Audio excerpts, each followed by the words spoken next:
अच्छा, तो हमने पिक्सल यूनिट्स पढ़ लिए हैं। अब हम नेक्स्ट यूनिट देखते हैं जो था हमारे पास इंचेस। इंचेस यूनिट्स जो है ना, हम स्पेसिफिकली तब यूज़ करते हैं जब हमें कोई HTML पेज प्रिंट करना होता है।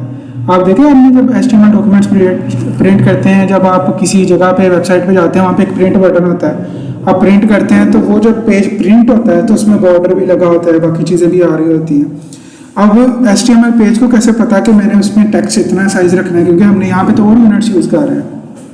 तो वहाँ के लिए अगर आपको स्पेसिफिक साइज चाहिए है तो हम कई बार इंच यूज़ कर लेते हैं। मेन वेबसाइट्स में इंचेस हम यूज़ नहीं करते, लेकिन फिर भी पता होना चाहिए। Let's study. तो हमारे पास बॉडी है, अभी हम इसी को टैग करते हैं। हम इसका बैकग्राउंड पहले चेंज करते हैं, background colour let's say orange. ये बैकग्राउंड आ गया। अब हम चाहते हैं कि इसकी जो हाइट है ना वो हमारे पास हो जाए लेट्स से 5 इंचेस। तो हम 5 लिखेंगे और इंचेस डिनोट करने के लिए IN, पिक्सल्स के लिए px था, इंचेस के लिए IN हो गई। और इसी तरह आप विड्थ के लिए भी यूज़ कर सकते हैं इसको। लेट्स से हम इसको विड्थ भी अप्लाई करते हैं 2 इंचेस, ठीक है। अब नेक्स्ट यूनिट है ना वो हम देखते हैं। आपको सारी मैं इसकी लिस्ट पर वर्ड करूंगा, हर चीज़ क्या है और किस तरह उसकी डेफिनेशन है, क्या यूज़ होती है, वो हम देखते हैं इसको। अब नेक्स्ट यूनिट होता है REM। आप अक्सर जब किसी का कोड देखोगे ना, उन्होंने बहुत यूज़ किया होगा रैम। आप यूट्यूब वीडियोस देखे हैं ना हमने, उसमें बहुत सारे लोग यूज़ करते हैं। रैम क्या करता है, इसका स्टैंडर्ड फॉर्म है रूट फॉन्ट साइज, यहाँ पे रूट इमेज साइज या EM साइज कुछ भी कर लें आप। बेसिकली ये क्या होता है कि रूट का जो है ना फॉन्ट साइज वही हमने यूज़ कर लेना है। रूट इसमें क्या होती है, HTML का सबसे पहला टैग है वो कौन सा होता है हमारे पास, ये। और डॉक टाइप को निकाल दें, वो टैग नहीं है हमारे पास, ये हमारे पास सबसे पहला टैग है। और बाय डिफॉल्ट जो रैम होता है ना होता है 16 पिक्सल्स का, ये नोट कर लें, ये इंपॉर्टेंट चीज़ है। तो जब हम लिखेंगे ना, लेट्स से हमारे पास H1 है। अब मैं इधर लिखता हूँ कि हमारे पास जो फॉन्ट साइज है वो हो जाए 1 रैम। अभी इसका साइज हो गया 1 रैम। रैम कितना था हमारे पास बाय डिफॉल्ट 16 पिक्सल्स। तो 1 रैम कितना हुआ, 1 मल्टीप्लाइड बाय 16। तो ये कितने का साइज होगा इसका, 16 पिक्सल्स का। आपने ये जब यूज़ करना होता है ना तो आप ज़रा खुद कैलकुलेशंस कर लेते हो इसकी। और अगर मैं यहाँ पे लिखूँ 5 रैम तो क्या हुआ, 5 मल्टीप्लाइड बाय 16, और वही हमारे पास आ गया। और आप जितना भी लिखोगे आप इसका डेसिमल भी यूज़ कर सकते हो। लेट्स से 0.2 रैम, देखिए कितना छोटा सा हो गया, मतलब एक रैम में 16 पिक्सल होते हैं। 16, एक रैम जो है 16 पिक्सल्स का होता है। अच्छा, अब आप ये सोच रहे होंगे कि मैं रैम यूज़ ही क्यों करूं, मैं डायरेक्ट वैल्यू क्यों नहीं लिख देता, जैसे मैंने लिखा 16 मल्टीप्लाइड बाय 1 या 2 मल्टीप्लाइड बाय 16। रैम यही है ना, इक्वेशन ही बन रही है, तो मैं डायरेक्ट ही क्यों नहीं लिख देता 32 पिक्सल्स या कुछ और। तो इसका आता है कि अब आपने पूरी वेबसाइट बना ली, ठीक है, आपने फॉन्ट साइज हर एक में खुद सेट किया, 500 पिक्सल, 20 पिक्सल, 10 पिक्सल्स। अब लेट्स से आपका यूज़र फ़ोन पे जा रहा है, स्क्रीन अभी जो लैपटॉप की स्क्रीन है उस पर तो बड़ा बड़ा नज़र आता है, इट्स फाइन। लेकिन अब यूज़र जो है आपका फ़ोन स्क्रीन पे गया है। अब अगर आप चाहते हैं कि आपकी वेबसाइट फ़ोन स्क्रीन पे भी काम करे तो आपको सारा सेपरेट कोड नहीं लिखना पड़ेगा कि इससे इस चीज़ का एलिमेंट इसके भी 10 पिक्सल हो, इसके भी 10 पिक्सल हो, जो फ़ोन पे चाहिए, तो बहुत लेंथी काम है। तो हम उसमें क्या करेंगे, जब हम फ़ोन पे जाएंगे हम सिर्फ जावास्क्रिप्ट में चेंज कर देंगे कि जो HTML टैग है ना, मैंने बताया था रूट इमेज साइज, जो इसके अंदर फ़ोन का साइज़ है, अगर मैं इसको चेंज कर दूँ यहाँ पे, इधर मैं कर देता हूँ लेट्स से जब फ़ोन पे जाए तो इसका साइज़ हो जाए 10, मतलब जो डिफ़ॉल्ट रैम का साइज़ है वो 10 पिक्सल्स हो जाए। अब आपने जहाँ जहाँ पे भी रैम लिखा था वहाँ पे वैल्यू उसकी 16 से 10 हो जाएगी, तो ऑटोमेटिकली अपडेट हो जाएंगे सारे। तो इसके लिए हमारे पास आसानी होती है। अब मैं ये सारी वेबसाइट इसमें कोड कर दूंगा रैम यूनिट्स के जरिए। जब मैंने फ़ोन के लिए कोड करनी होगी, मैंने क्या करना है, सिर्फ वो डिफ़ॉल्ट जो रैम की वैल्यू वो 16 से कम या ज़्यादा कर देनी है और मेरी सारी वेबसाइट खुद ब खुद एडजस्ट हो जाएगी। तो ये इसके लिए हमें बहुत आसानी होती है, रैदर देन के मैं हर एक की पहले अच्छा इधर जाकर मैं 10 करूँगा, इसको 20 करूँगा, फिर बाद में रिवर्स करूँगा, मुश्किल काम है। तो इसलिए रैम यूज़ होता है। अब इसका एक और वेरिएंट है, वो होगा EM। EM क्या करता है कि मैं जिस भी चाइल्ड का, मतलब जिस भी पेरेंट का चाइल्ड हो ना, मुझे उसका फ़ॉन्ट साइज दे दो। लेट्स से कि अगर हमारे पास यहाँ पे बॉडी है, मैं बॉडी का फ़ॉन्ट साइज रखता हूँ लेट से 10, तो जो उसके अंदर जितने भी चिल्ड्रन होंगे उनका साइज वही हो जाएगा। अब जिस तरह हम रैम के साथ कर सकते थे हम इसमें भी कर सकते हैं। हम इसको प्रैक्टिस करते हैं। लेट से हमारे पास बॉडी टैग है, हम पहले बॉडी टैग का सेट करते हैं कि उसके अंदर फ़ॉन्ट साइज क्या होगा। इसमें हम पिक्सल्स में सेट कर देते हैं। लेट से उसका फ़ॉन्ट साइज होगा 10 पिक्सल्स। अब देखें जो H1 है वो किसका चाइल्ड है, बॉडी का, बॉडी के अंदर है ना। तो जब हम इसको EM की वैल्यू देंगे तो ये क्या करेगा कि जो मेरा पेरेंट है और उसका पेरेंट क्या है बॉडी, जितना उसका फ़ॉन्ट साइज है वही वाला फ़ॉन्ट साइज में से मुझे पता अलॉट कर दो, और उसके अंदर जितने आपने मल्टीप्लिकेशन करनी है वो आप उसका लेटर साथ लिखते रहो, उसका नंबर लिखते रहो। लेट से अब मेरे पास H1 है, अब मैं चाहता हूँ इसका फ़ॉन्ट साइज हो 20, तो मैं क्या करूँगा, फ़ॉन्ट साइज पहले तो जो उसके पेरेंट का वो आ गया EM अकेला है, इसका मतलब 10 पिक्सल होगा। अब मैं चाहता हूँ कि 20 हो, तो मुझे इसके साथ क्या लिखना पड़ेगा, पहले 10 है, EM के साथ क्या लिखूंगा, मुझे 20 चाहिए, तो अब मैं EM 10 के बराबर है, तो 10 को किससे मल्टीप्लाई करूँ, 2 से, जिस तरह हम ऊपर रूट के साथ कर रहे थे। प्लस क्यों करना, यही सिंटेक्स यूज करना है ना, मल्टी आप प्लस लिखोगे ना CSS को प्लस नहीं समझ आएगा, उसको ये समझ आता है। देखिए उसका साइज अब 20 पिक्सल्स का हो गया। अब इसी तरह अगर मैं लिखता इधर 10 EM, बस ये ध्यान रखना है जो REM है, R फॉर रूट, रूट क्या करेगा, जो सबसे ऊपर वाला एलिमेंट है जो HTML है उसका साइज यूज करके बाकी जितनी भी कैलकुलेशन का वर्क करना जी, वही साइज जहाँ जहाँ पे रैम यूज किया होगा, जहाँ पे आपने डायरेक्ट पिक्सल यूज किए हैं वहाँ पे तो वो डायरेक्ट यूज करेगा ना। आपने पहले बताया तो होगा मैं रैम की वैल्यू यूज कर रहा हूँ वहाँ पे, और EM क्या करेगा, जो मेरा मतलब है पेरेंट उसकी वैल्यू यूज कर रहा था। ठीक है, इन दोनों में सिर्फ यही फर्क है, बाकी कैलकुलेशंस बिल्कुल सेम है इनकी। और लेकिन आप प्रेफर करें कि हमेशा रैम यूज करें। रैम क्या है कि आपको कोई गलती भी नहीं होगी, आपको हर एलिमेंट के पेरेंट, पहले पेरेंट ढूंढता हूँ फिर मैं कैलकुलेशन करता हूँ, टफ है, तो हमेशा रूट से कैलकुलेशन शुरू करें, तो रैम यूज करें। पिक्सल्स भी कर सकते हैं लेकिन रैम्स इट्स गुड। अच्छा नेक्स्ट यूनिट हमने इंचेस पढ़ लिए, हमने रैम्स पढ़ लिए, हमने EMs पढ़ लिए, आप सेंटीमीटर्स भी यूज कर सकते हैं। लेट्स से मैं चाहता हूँ कि इसका जो साइज हो वो हो जाए 10 सेंटीमीटर, देख रहे हैं,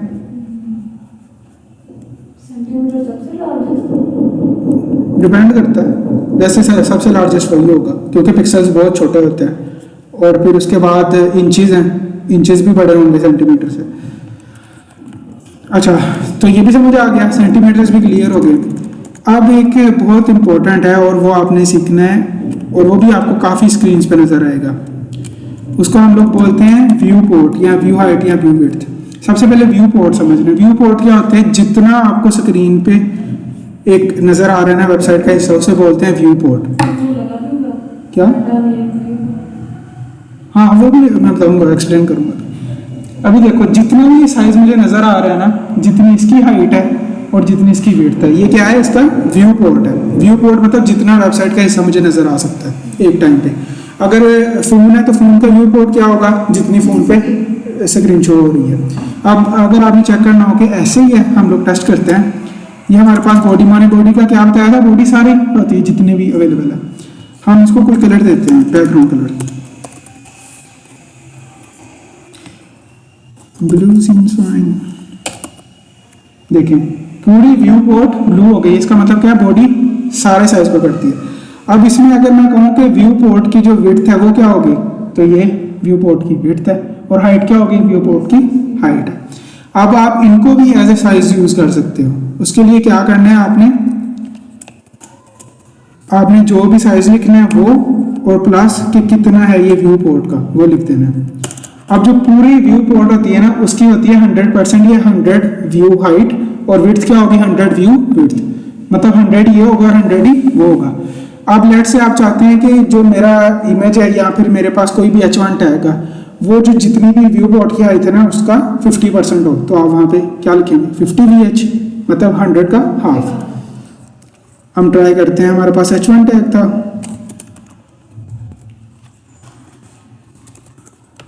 अब अगर मैं इसकी विड्थ यहाँ पे सेट करूँ 50 व्यू विड्थ, इसको कलर दे देते हैं कोई, ये तो कलर है।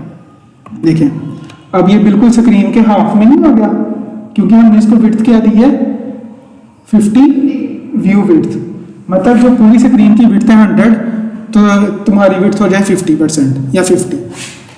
आपने इसके साथ परसेंटेज नहीं लिखना है लाजमी, और इसके साथ यूनिट क्या आएगा VW, V फॉर व्यू और W फॉर विड्थ। और अगर मैंने यही प्रॉपर्टी यूज करनी हो हाइट के लिए तो V फॉर व्यू और W की जगह H आ जाएगा। लेट्स से हम इसकी हाइट सेट करते हैं। अब इसकी हाइट में मैं क्या लिखूं कि ये इसकी पूरी हाइट आ जाए, मुझे बताएं 100, साथ में क्या आएगा VH। देखें आ गया पूरी। और अगर मैं कहता हूं कि नहीं 80% होनी चाहिए उसकी पूरा तो नहीं है, ये हाफ ही है। ऊपर से, नीचे हाइट हाफ है। मैं बताता हूँ वो क्यों है। ऊपर से ना जो हमारे पास बॉडी एलिमेंट होता है और जो H1 होता है वो बाय डिफॉल्ट खुद से भी ना पैडिंग और मार्जिन अप्लाई करता है। इसको हम लोग बोलते हैं ब्राउजर के इनलाइन स्टाइल्स, और ये आपके स्टाइल्स गड़बड़ भी करते हैं। आप इसको सेट कर सकते हैं रीसेट, ताकि जो मैं लिख रहा हूँ सिर्फ वही अप्लाई हो, खुद ब खुद ना हो। उसके लिए आपने क्या करना है स्टार और ये आगे 2 ब्रैकेट, स्टार सेलेक्टर याद है मैंने किस लिए किया था, सब एलिमेंट्स। और मैं कहता हूँ किसी भी एलिमेंट पे जो बाय डिफॉल्ट पहले से ही लगी हुई है ना मार्जिन, वो भी 0 हो जाए, और जितनी उस पर पैडिंग लगी है वो भी 0 हो जाए। देखिए खत्म हो गया। अब अगर मैं लिखता हूँ इसको लेट से 100 VH, देखिए पूरा पूरा है, अब तो स्क्रॉल भी नहीं हो रहा, मतलब ये पूरी व्यू हाइट का जितना हो गया। लेट से कि मैं ऐसे चाहता हूँ तो ये पूरी स्क्रीन ही होगी साइड। हाइट है ना, विड्थ तो हमने 50 रखी हुई है। हाइट जो है ना वो इस तरह बढ़ी जाती है ऊपर से नीचे तक, ये होती है विड्थ। ये हमने इसकी विड्थ क्या सेट की थी 50 व्यू विड्थ। ये तब पूरा होता है अगर हम कहते हैं जो विड्थ था वो होती 100 व्यू विड्थ। अब हम इसे टेस्ट भी कर सकते हैं। यहाँ पे हमने लिखा हुआ है ना 50 व्यू विड्थ, हम इसे अगर 100 करते हैं, अब हम इसे कोड में क्या कह रहे हैं कि जो हमारे पास ये H1 एलिमेंट है इसकी विड्थ कितनी हो जाए पूरी स्क्रीन के बराबर, दैट इज 100 व्यू विड्थ, और हाइट इसकी हो जाए पूरी स्क्रीन के बराबर, दैट इज 100 व्यू हाइट। और ये यूनिट्स हम लोग अक्सर यूज भी करते हैं जब आप चाहते हैं कि आपकी जो पहली इमेज है, जैसे हमने हीरो सेक्शन होम पेज पे बनाया था, अब मैं चाहता हूँ कि जो मेरा पहला जो पेज है ना वो सारी सिर्फ एक इमेज ही है, दरमियान में टेक्स्ट। आप अक्सर वेबसाइट विजिट करते हैं, वहाँ पे ऐसे ही हो रहा होता है। आप फिर स्क्रॉल करेंगे और फिर नीचे बाकी सेक्शंस आते रहेंगे। ठीक है, क्लियर। इसके अलावा भी यूनिट्स हैं। इसके अलावा यूनिट्स हम लोग, मैंने फाइल सेव की हुई है आपके पास, मैं दिखाता हूँ।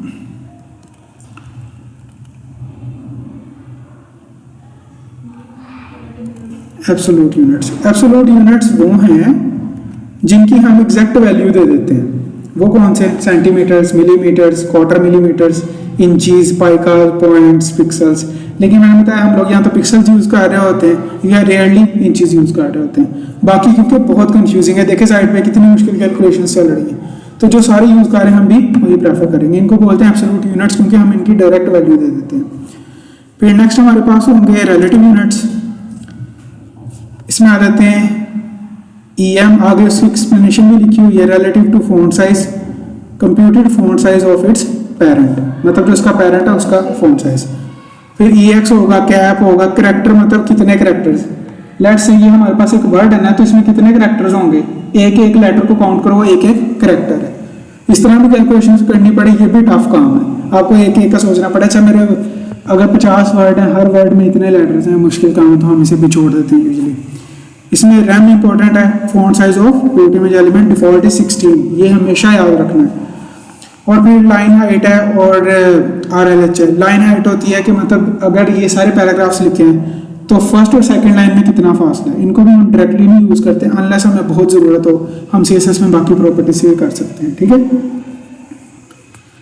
और फाइनली व्यू बोर्ड यूनिट्स, और वो हमारे पास दो ही हैं, व्यू विड्थ और व्यू हाइट।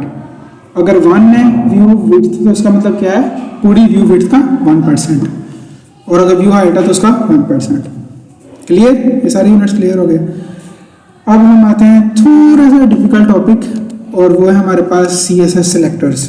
हमने कितने सेलेक्टर्स पढ़े थे? 3। कौन कौन से थे? एलिमेंट और क्लास और आईडी। अब मैंने क्या बताया था, इनके अलावा भी सिलेक्टर्स हैं। अब यूजली जो है ना, आप इन्हीं सिलेक्टर्स को यूज़ कर रहे होते हो और इन्हीं सिलेक्टर से हर वो काम हो सकता है जो आगे मैं सिलेक्टर्स पढ़ा रहा हूँ उनसे होगा। बल्कि आपने जब भी यूज़ करना है ना सिलेक्टर्स, तो प्रेफर इन्हीं को ही करना है, क्लास को, आईडी को, या फिर जो है एलिमेंट सिलेक्टर्स को। अब ये जो बाकी सिलेक्टर्स मैं बताने लगूँ, ये भी लोग यूज़ करते हैं। आप ऑनलाइन कोड सैंपल्स देखेंगे ना चीज़ें बनाने के लिए, लोगों ने यूज़ किए होंगे। लेकिन इसका नुकसान ये है कि ये आपको पता नहीं चलेगा कि कहाँ पे अप्लाई हो रहा है। अगर हो रहा है तो आपको पहले कैलकुलेशंस करनी पड़ेगी, अच्छा इसका ये वाला, अच्छा इसका ये वाला।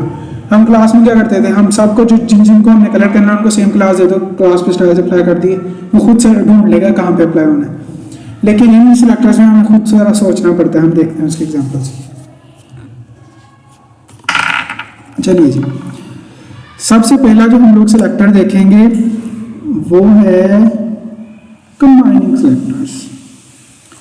अब लेट्स से कि मेरी वेबसाइट पे एक H1 टैग है, हेडिंग, और एक मैं कहता हूँ मेरे पास P टैग है, और कोई और टैग कर लेते हैं UL और लिस्ट 1। ठीक है, 3 डिफरेंट तरह के टैग्स हैं हमारे पास। अब मैं चाहता हूँ कि इन तीनों पे ना मैं स्टाइल्स अप्लाई करूँ, लेकिन मुझे तीनों एलिमेंट्स को सेपरेट ना लिख के करना पड़े। हम आगे जब 3 एलिमेंट्स को इंस्टॉल करना होता था, हम लोग क्या करते थे, पहले एक एलिमेंट का नाम लिखेंगे, फिर उस पर स्टाइल्स अप्लाई करेंगे, फिर सेकंड का लिखेंगे, फिर उस पर स्टाइल्स अप्लाई करेंगे। हम पहले वो स्ट्रैटेजी देखते हैं। अच्छा, मैं चाहता हूँ कि तीनों का कलर रेड हो। मैं पहले क्या करूँगा, पहले H1 का कलर रेड करते हैं। स्टार तो होता है ना सबके लिए, मैं चाहता हूँ सिर्फ 3 पे अप्लाई हो। अच्छा, तो नेक्स्ट था हमारे पास P, क्लास भी देता हूँ। देखिए अब आपको खुद ब खुद सोल्यूशन समझ आ रहा है ना। अगर मैं 3 को कर रहा हूँ तो सबको सेम क्लास ही क्यों नहीं दे देता। लेकिन कुछ लोग क्या करते हैं, वो कहते हैं कि हम ज़्यादा स्मार्ट है, तो हम कोई कॉम्प्लेक्स सोल्यूशन ढूंढते हैं, और वो क्या करते हैं कि हम एक ही सिलेक्टर में इन सबको ऐड करेंगे। वो कैसे करते हैं, आपने पहला लिखा जिसे टारगेट करना है एलिमेंट को, दूसरा एलिमेंट क्या टारगेट करना है P, थर्ड क्या करना है UL के अंदर LI टैग्स, लिस्ट आइटम्स। और अब मैं इधर से टाइल्स अप्लाई कर देता हूँ। ये भी वही काम कर रहा है जो क्लास कर रही है, लेकिन क्लास देखिए ज़्यादा बेहतर नहीं लगता आपको इसमें? देखें, आपकी प्रेफरेंस है, लेकिन क्लास मुझे पर्सनली क्लास ज़्यादा बेहतर लगती है।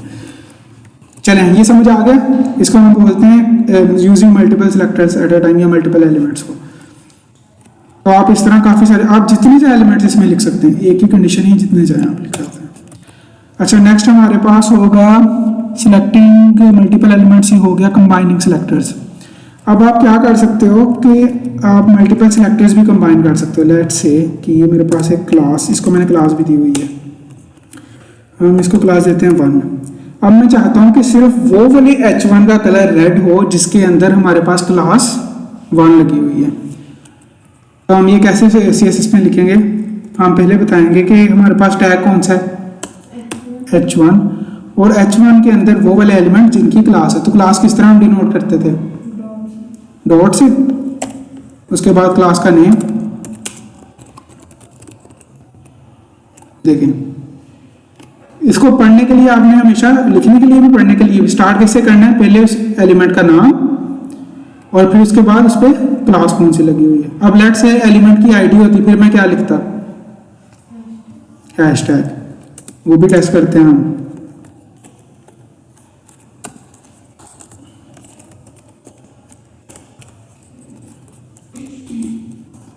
इसे मैं आईडी दे रहा हूँ माई की, तो इधर मैं लिख सकता हूँ H1 टैग को टारगेट करो जिसके अंदर आईडी किस तरह लिखते थे, हैश, और उसके बाद आईडी का नाम, ये जो भी आईडी है।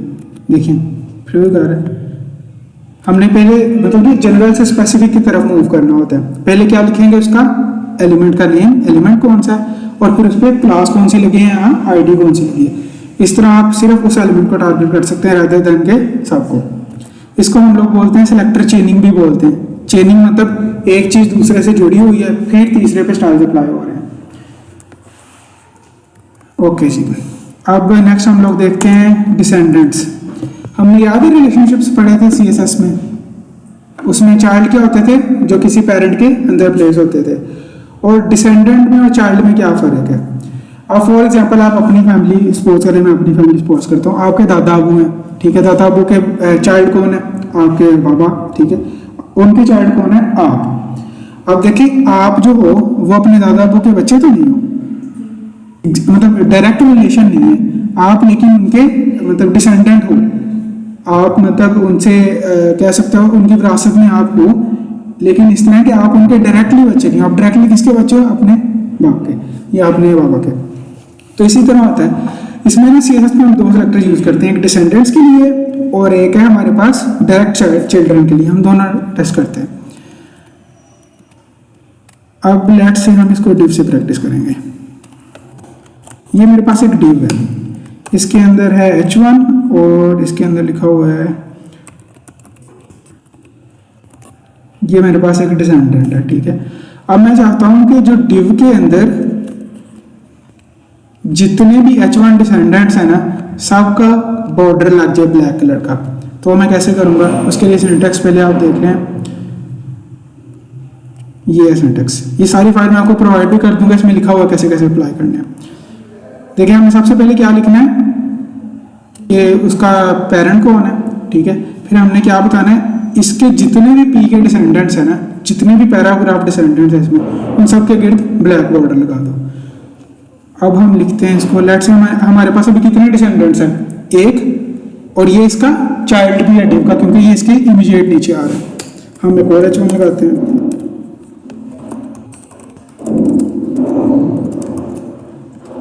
और एक हम लिखते हैं जो आपके ग्रैंड पेरेंट की तरह होगा। लेट्स से मैं यहाँ पे लिखता हूँ सेक्शन, अब इसके अंदर भी मैं एक H1 लिखता हूँ, सब डेस्क। अब नोटिस करें जो H1 ये वाला है, ये ऊपर वाले डिव का क्या होगा, डिसेंडेंट है लेकिन डायरेक्ट चाइल्ड है नहीं है। तो अगर हम डिसेंडेंट वाला सेलेक्टर यूज करेंगे तो वो इस पर अप्लाई करेगा, लेकिन अगर हम डायरेक्ट चाइल्ड का करेंगे तो वो नहीं करेगा, क्योंकि डायरेक्ट चाइल्ड तो सिर्फ वो हैं जो उसके एग्जैक्टली नीचे आ रहे हैं, इसके एग्जैक्टली नीचे तो सेक्शन आ रहा है, तो ये सेक्शन इसका है चाइल्ड, लेकिन H1 उसका चाइल्ड नहीं है। तो हम डिसेंडेंट से सेलेक्टर पहले अप्लाई करते हैं, स्टाइल में जाएंगे। सबसे पहले हमने क्या देखा था, इसका सिंटैक्स, उस जो उसका पेरेंट है या ग्रैंड पेरेंट है उसका नेम विच इज डिव। फिर उसके बाद अब हमने लिखना है कि हमने उसके कौन से चिल्ड्रन को टारगेट करना है, वो कोई भी हो सकते हैं, H1 हो सकते हैं, P हो सकते हैं या LI हो सकते हैं। अब हम चाहते हैं इसके डिव के अंदर जितने भी P टैग्स हैं ना, सब पे बॉर्डर लगे। तो ये बॉर्डर प्रॉपर्टी किस लिए, बॉर्डर के लिए सबसे पहले क्या लिखते थे बॉर्डर प्रॉपर्टी में, उसका साइज, फिर उसके बाद कलर, सॉरी स्टाइल हम लिखेंगे सॉलिड, और कलर उसका लेट्स से ऑरेंज।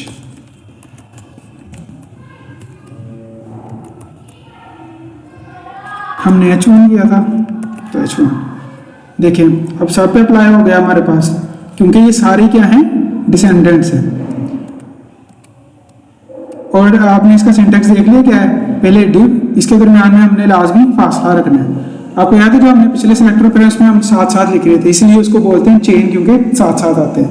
जिसमें फासला आ रहा है मतलब वो क्या कह रहा है, उसके जितने भी डिसेंडेंट्स हैं उनको सिलेक्ट कर रहा है। अब अगर मैं चाहता हूँ कि सिर्फ जो डायरेक्ट चिल्ड्रन है ना डिव के, उन पे अप्लाई हो, तो इसके लिए मैं क्या करूँगा, यहाँ पे ये वाली ब्रैकेट यूज कर लेंगे, नजर आ रही है। अब मैं इस फाइल को सेव करता हूँ, देखें अब सिर्फ जितने भी डायरेक्ट H1 थे उन पे ही अप्लाई हुआ है, जो डिसेंडेंट था उस पर नहीं हुआ, क्योंकि वो डायरेक्ट चाइल्ड है ही नहीं। ठीक है, समझ आ गई। इसमें भी सिंटैक्स वही है, पहले उसका पेरेंट या जो भी है उसका ग्रैंड पेरेंट है उसको, उसके बाद किस पे स्टाइल अप्लाई करना है वो बता देना जो इसके अंदर है। अब यहाँ पे अगर मैं चाहता कि इसके अंदर जितने भी पी हैं जो चिल्ड्रन है उन पे अप्लाई हो, तो मैंने यहाँ पे क्या कर देना था, H1 की जगह पी। यहाँ पर अगर उसका अभी डिव पेरेंट था ना, पेरेंट कोई और होता, लेट से H1 पेरेंट होता, तो हमने पेरेंट की जगह पे H1 लिख देना था। ठीक है, क्लियर।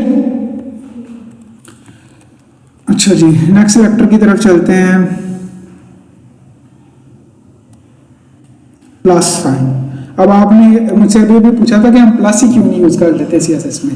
CSS में जो प्लस है ना वो डिफरेंट चीज़ डिनोट करता है। वो क्या बताएगा कि सिबलिंग्स अपने पढ़े थे, अगर आपको याद नहीं तो हम वो बल्कि स्लाइड ही खोल लेते हैं उसकी, अच्छा रहेगा।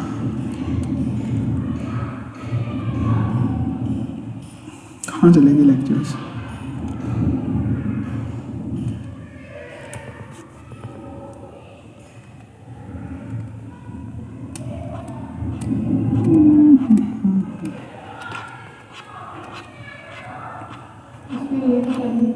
इसमें नहीं था।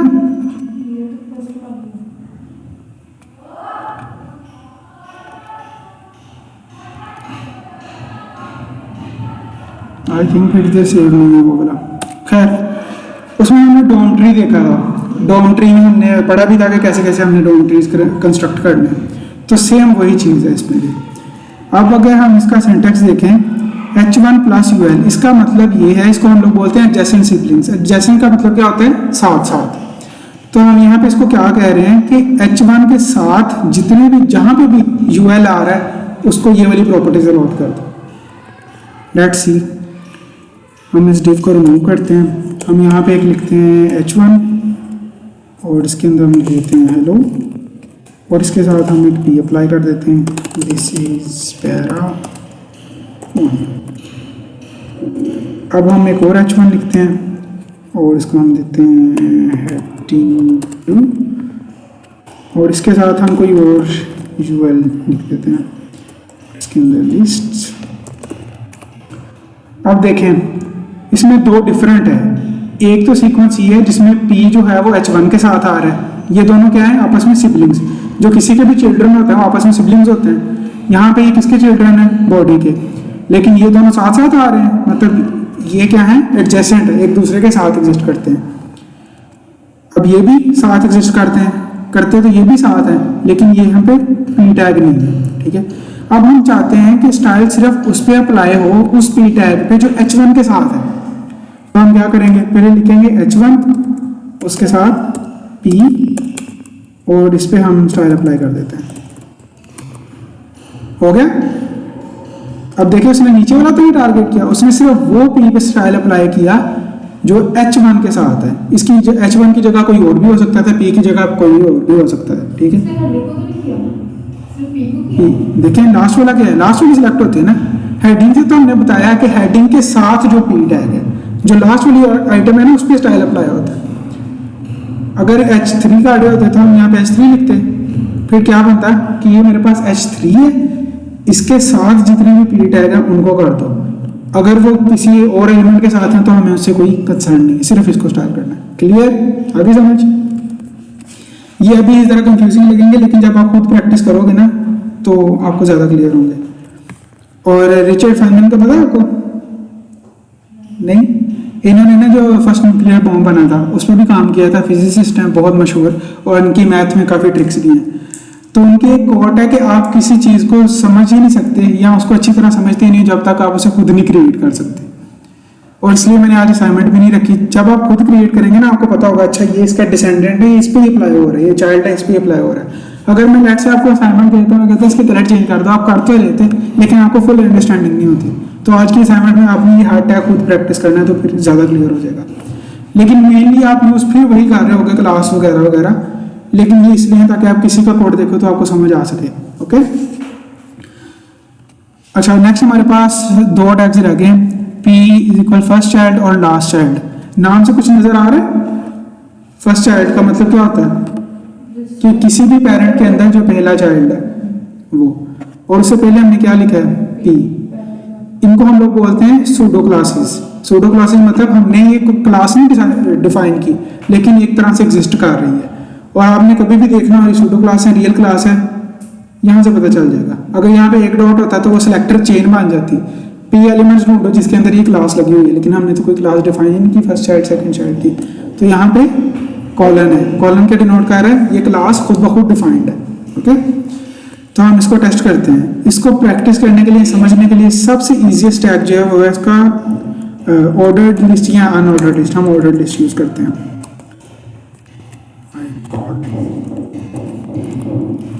सिंटैक्स पता है ना इसका?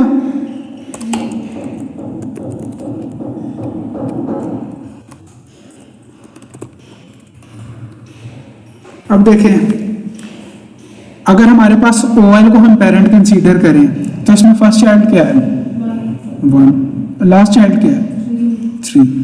अब हम चाहते हैं कि जितने भी ली एलिमेंट्स हैं ना या LI एलिमेंट्स हैं और वो जहाँ जहाँ पे भी फर्स्ट चाइल्ड है उन पे स्टाइल अप्लाई कर दो। वो ज़रूरी नहीं है वो OL के अंदर हो, वो किसी के भी अंदर हो सकते हैं। हम कैसे लिखेंगे इसको, क्या हुआ, अच्छा हम इसको कैसे लिखेंगे, सबसे पहले उस एलिमेंट का नाम हम जो चाहते हैं कि जिस पे हम टेस्ट करेंगे पहला सिबलिंग है या नहीं। अब देखें इसमें हम किसको चाह रहे हैं कि पहला सिबलिंग टेस्ट करना है, LI को, तो हम पहले उसका टैग का नाम लिखेंगे LI। फिर हमने लिखना है, ये देखें नीचे खुद भी आ रही है, काफ़ी सारी इस तरह की क्लासेस हैं और वो आप चाहें तो पढ़ भी सकते हैं, अगर यूज़ करनी है तभी पढ़िएगा वरना रहने भी दे, कोई मसला नहीं है। फर्स्ट चाइल्ड आ गए नीचे, इस पर करेंगे और फिर जो सिलेक्टर का सिंटैक्स है ब्रैकेट्स और कलर, लेट से हम चाहते हैं कलर हो जाए इसका ब्लू समथिंग, मुझे इनके अलावा दो कलर्स याद ही नहीं आते, पिंक आ जाता है यार। अब देखें उसने पहले वाले को किया है, इसको पढ़ने का तरीका क्या है कि वो सारे एलिमेंट्स ढूंढो जो इसके कॉलम से पहले हैं और वो हमने क्या लिखा हुआ है ली एलिमेंट्स, उन सबको ढूंढो जो किसी भी एलिमेंट के किसी भी पेरेंट के अंदर पहले बच्चे हैं या पहले चाइल्ड।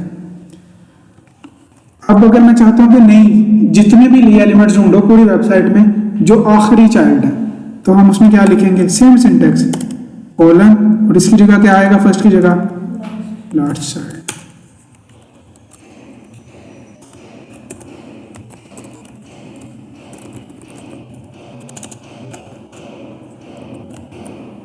देखें कर दिया उसने।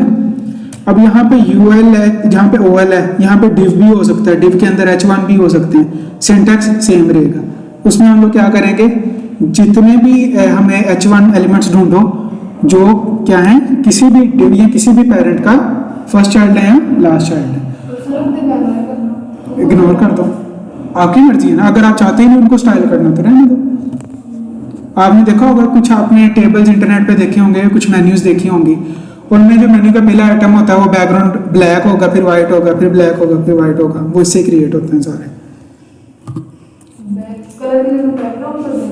क्या कलर की जगह बैकग्राउंड होता है, आप मर्जी है हम किसको टारगेट करेंगे, इतनी सारी CS प्रॉपर्टीज है, मैं अभी सिर्फ एग्जांपल के लिए कलर टारगेट कर रहा हूँ। और लेट से आपने ये अब सवाल नहीं पूछा कि अगर मैंने मिड वाले टारगेट करने हो या फिर वो पहला या लास्ट ना हो, हाँ अच्छा सॉरी मैं कुछ और समझा, तो उसके लिए हम लोग nth टाइप का यूज़ करते हैं। nth मतलब जैसे आपने मैथ के फॉर्मूलाज पढ़ते हैं उसमें n क्या होती है, वैल्यू किसी चीज़ की, फिजिक्स में भी पढ़े होंगे। उसके लिए हम यूज़ करते हैं nth सिलेक्टर। वो क्या करेगा, पहले सेम एलिमेंट का नाम और ये देखें आ गया nth चाइल्ड, और यहाँ पे आपने उसका नंबर दे देना कितना, लेट से 2 और कलर पिंक, हो गया। इस तरह आप कर सकते हो। और इसकी एक और बड़ी मजे की प्रॉपर्टी है, वो मैं आपको दिखाता हूँ। अब इवन ऑड का तो आप लोगों को पता नहीं, इवन नंबर्स क्या होते हैं, 2 पे डिविजिबल होते हैं, और ऑड के अंदर 2 पे डिविजिबल नहीं है। अब आपके पास एक लिस्ट बनी हुई है, लेट से ये वाली लिस्ट, और मैं चाहता हूँ कि इसमें जितने भी इवन नंबर वाले आइटम्स हैं ना, सबका बैकग्राउंड कुछ और हो जाए स्टाइलिंग के तौर पे। तो उसमें हम लोग क्या लिखेंगे, हम यही टैग यूज करेंगे,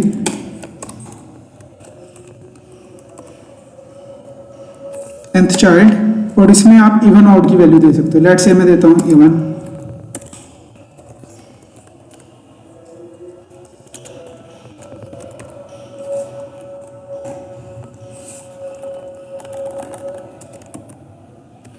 हो गया। अब जितने भी इवन में होंगे उन सब पे कलर होगा, लेकिन जो ऑड इन पे अप्लाई नहीं होगा। अगर ऑड पे करना होता तो इवन की जगह में क्या लिख देता, ऑड, और सब पे अप्लाई हो जाता। अभी मैंने लिस्ट पे अप्लाई किया, हम किसी भी टारगेट कर सकते हैं, बल्कि हम ट्राई करते हैं। एक मेरे पास div एलिमेंट है, ठीक है, उसके अंदर ये पहला H1 है, फर्स्ट, ये सेकंड, गॉट है, इन्होंने मेरी जान नहीं छोड़नी।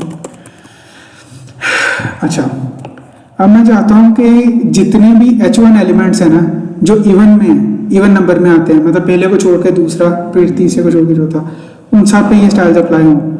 यहाँ पे मैंने किनको टारगेट किया था, इधर अब मैं क्या लिखूँ, H1